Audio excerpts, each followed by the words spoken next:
So Nisha, can you do any impressions? No. Oh, No. well, that was a short intro then. The superb lyrebird may not be Australia's most famous endemic creature, but I would argue it's certainly the one capable of causing the most carnage. A claim you may dismiss considering what else lives in Australia, but what other animal in Australia do you know can turn into a chainsaw? Okay, so you mentioned it's called a lyrebird. Yes. Is that because it's meant to mimic other creatures? Yeah. Like, sort of, a lyre? Yeah, it's lying what it is. And we should clarify now, it's lyre, the instrument, which is a reference to the fact it's able to mimic the call of almost any other bird in, the forest where it lives. But I guess it has a nice dual meaning, considering, the bird is lying about what it is. Yeah. Because for reasons unknown, which we'll discuss in a moment, the superb lyrebird is capable of mimicking the sound made by almost any other animal in the forest, and it is known as the most talented natural mimic on Earth. I think, the only other ones who could potentially take away that crown stuff, like the cuttlefish, if you're familiar with, the cuttlefish at all. I think so. Well, cuttlefishes, they can change colour and they can, fold their body to look like another creature. Yeah. There's clips out there of cuttlefish, making themselves look like octopuses, or just, basically just going against the sand and just changing colour completely. Yeah, I've definitely seen that, yeah. And there's even the famous clips of, putting writing underneath a cuttlefish, and they can even mimic the writing or patterns, things that wouldn't occur in its natural environment. That's so fascinating. Yeah, I or you love have stuff like that. the mimic octopus, which can mimic a vast array of other creatures, including a cuttlefish, oddly enough, and a coconut.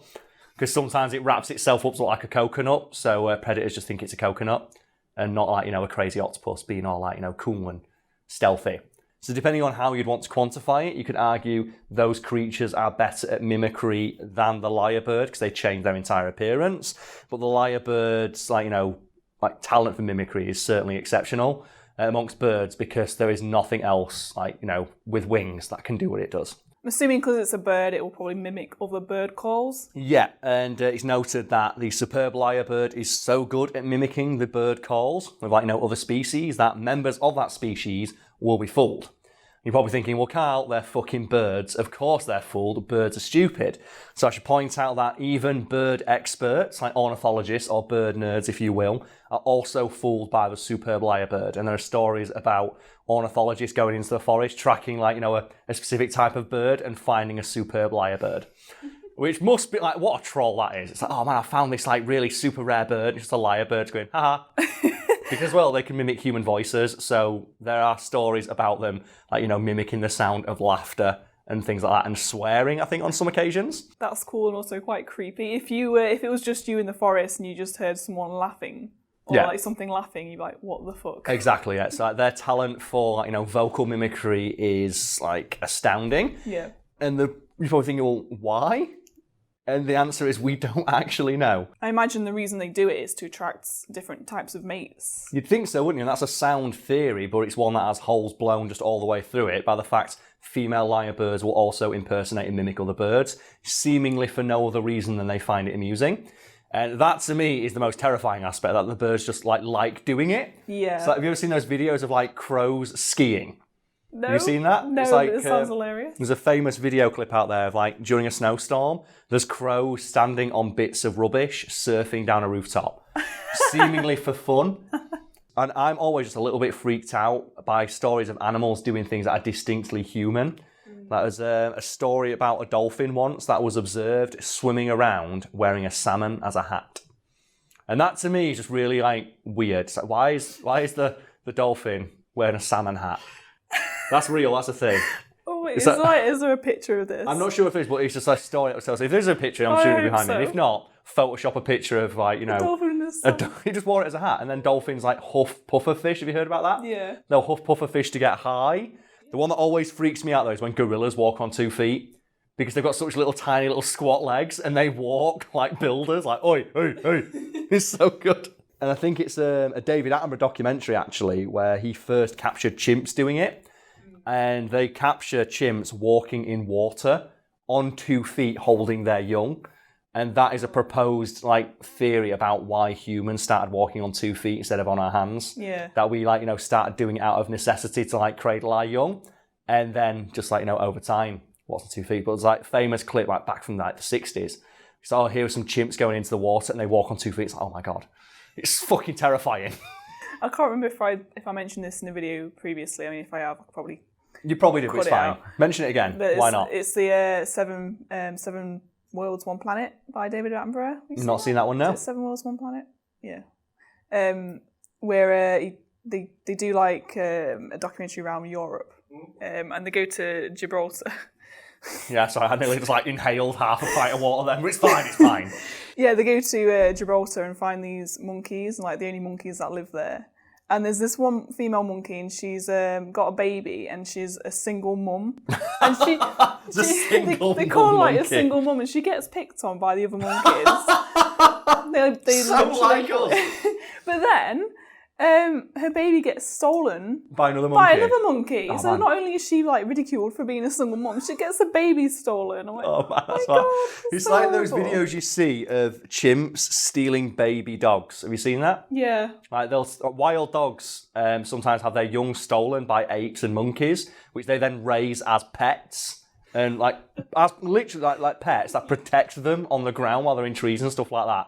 And you just have videos of like monkeys won't just taking like babies. It's like, no. They're known for stealing stuff, though, aren't they? Yeah, they take everything. Oh, man. Like if you go to a safari park or they steal fucking everything. Like jump on your cars and steal your wings. The best one is when you see like the dad driving out of the safari park with just like the really sunken expression because the monkeys have just ripped all his like car aerial off and shit like that. And his kids are just in the car absolutely loving it.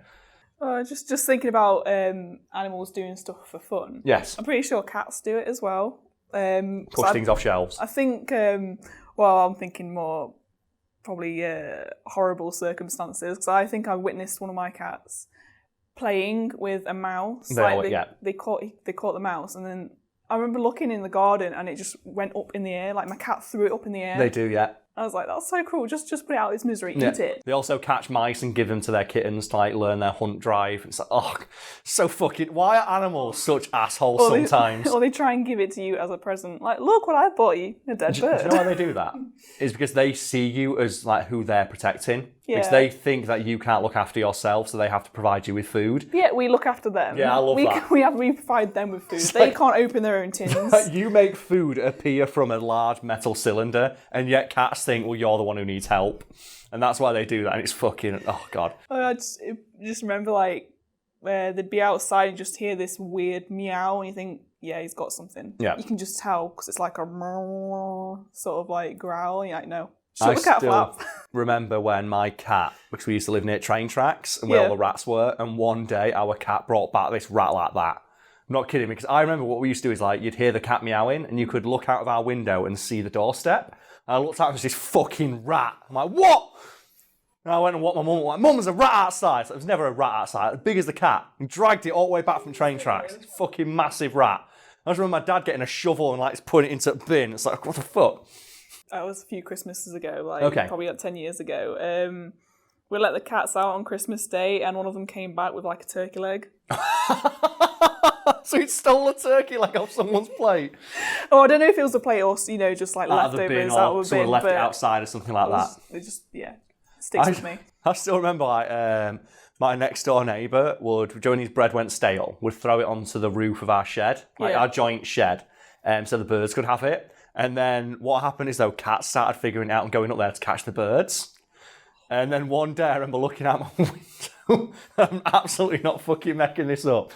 My next door neighbour had put an entire fucking fish on the roof. Because he just like, oh, it's not gone off. And he just put it on the roof, not thinking we'd notice. You just look out our window and there's a fish on the shed roof. And I'm going, Dad, why is there a fish on the shed? He's like, what? I was outside, he has to go up to the neighbour and look. There's a fucking fish on my shed roof and there's cats having a go at it. Can you please not do that anymore? An entire fucking fish.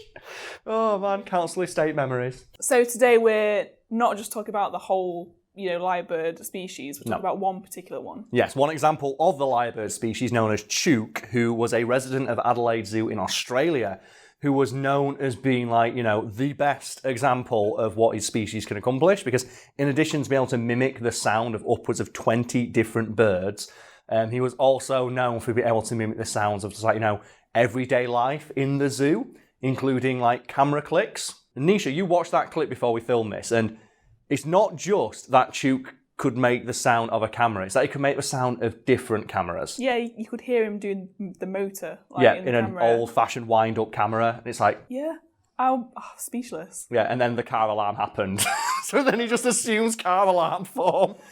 I was like even more shocked the further it went on. I was like, no, this cannot be real. But then imagine how shocked you'd be if you're walking past his enclosure in the zoo and then the bird starts making a car alarm noise. And like, and you're probably wondering, well, okay, so yeah, it makes sense that a bird would like, mimic the sound of what it hears, like camera clicks and that sort of thing, and maybe a car alarm in the distance.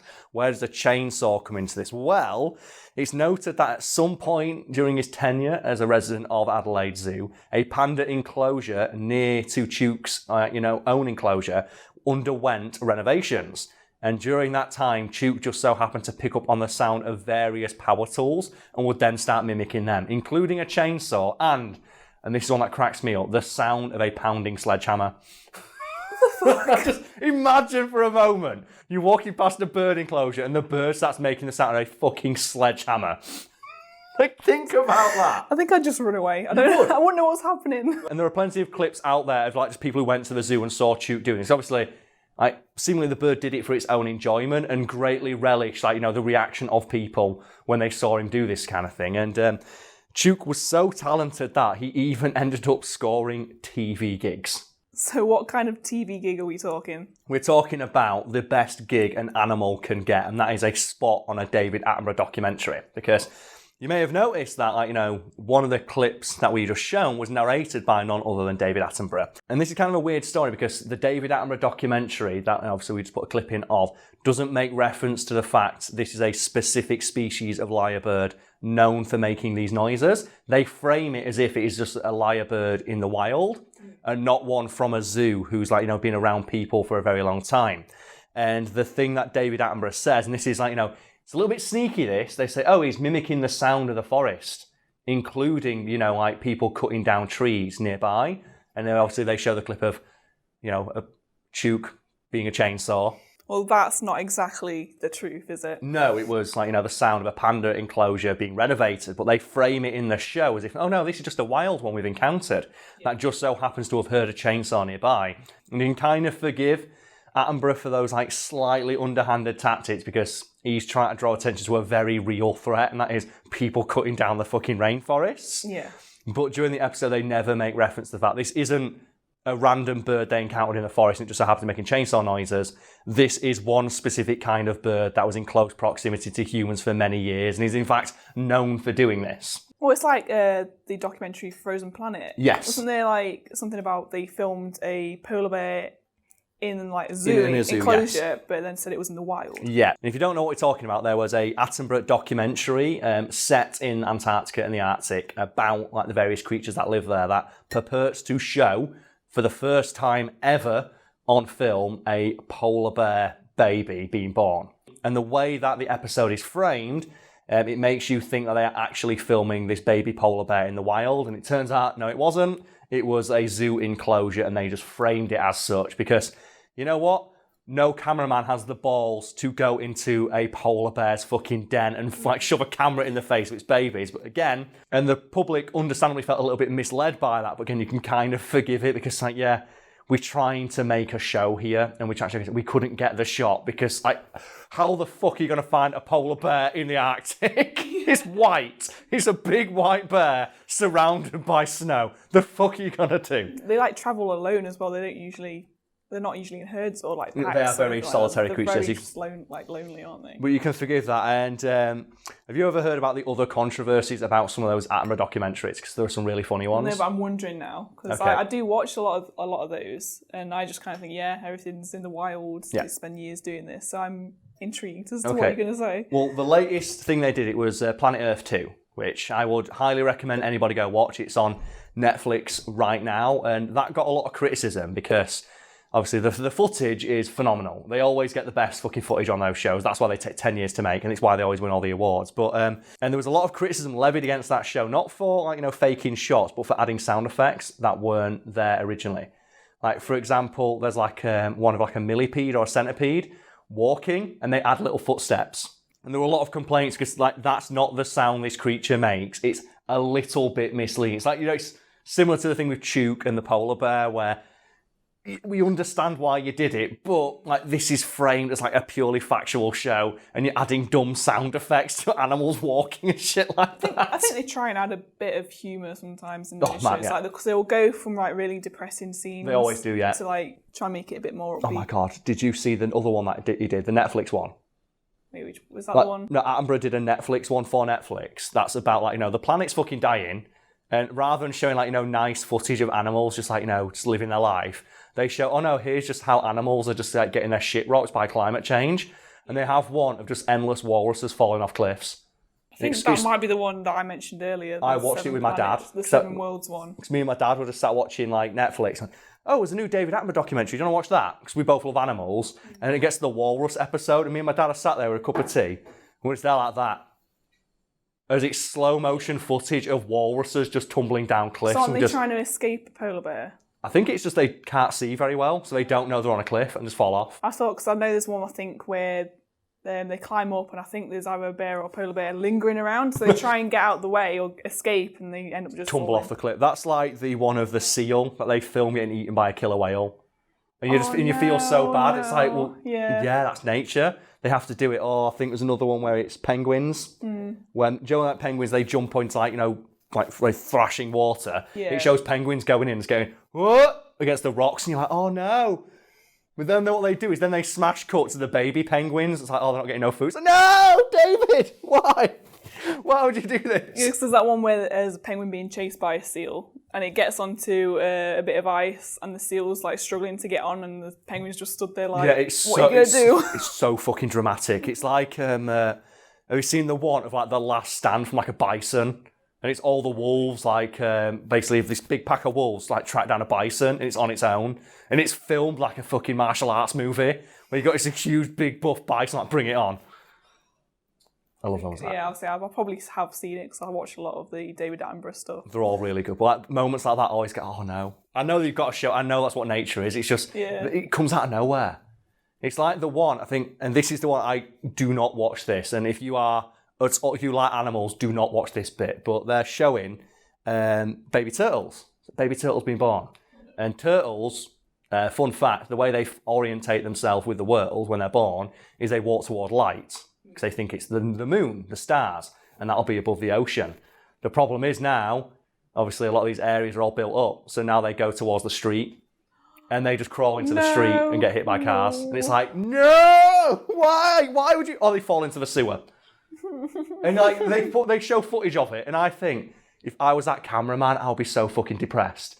Just filming baby turtles falling into the sewer, and there's nothing you could do to help them. Yeah. Because they're not allowed to interfere with the reality of nature. Yeah, I saw something. It was, I can't remember what sort of bird it was, but there's these birds that kind of nest on cliff areas. Oh, I've seen it, and the birds fall off. It's they fall off the nest, and then when the parent comes back, it doesn't recognise it as its. So they just leave it. Yeah, it just leaves it. It's like, oh, you're not my baby because you're not on the nest. Yeah. You're not my baby. So then just sit there, and the baby's trying to get back on, and it's like, I know why they do it. It's to make you feel bad, and it's to make you do what I always do and go, oh man, I better go give some money to a fucking animal charity. I feel so fucking bad. Yeah. Oh yeah. I was really tense. I was on edge. Is it going to get back on? And it did. They do. Yeah. It did, and I was like, it's like we have to give big props to the lizard that escapes the snakes. Yes, I always remember that one. The most dramatic thing I've ever seen, because that is the most alpha lizard I've ever seen. So it's what, 5 seconds old? Yeah. It's 5 seconds old and gets attacked by a million snakes at once. Legs it across the sand and these snakes chasing it. It's just whoa. Yeah, and they have the footage, and it's sat there as the snake's coming in. Yeah. And it's the tensest thing I've ever seen, maybe ever. And everything, you think, oh my god. And then you've got to remember, people criticised the show for doing that, because they tried to make it more dramatic rather than just having footage of animals. Because I think it's good though. I think it adds a lot of tension. That drew me the fuck in. People are on edge. That's what you want. The tensest thing I've ever seen is when you see it and it gets attacked. Yeah. And you think, well, it's dead. And then you see it squeeze out. It's like, go on, hero lizard. You do it, and then you see it jump as the snake comes out and misses and falls down, and the snake looks like a fucking idiot.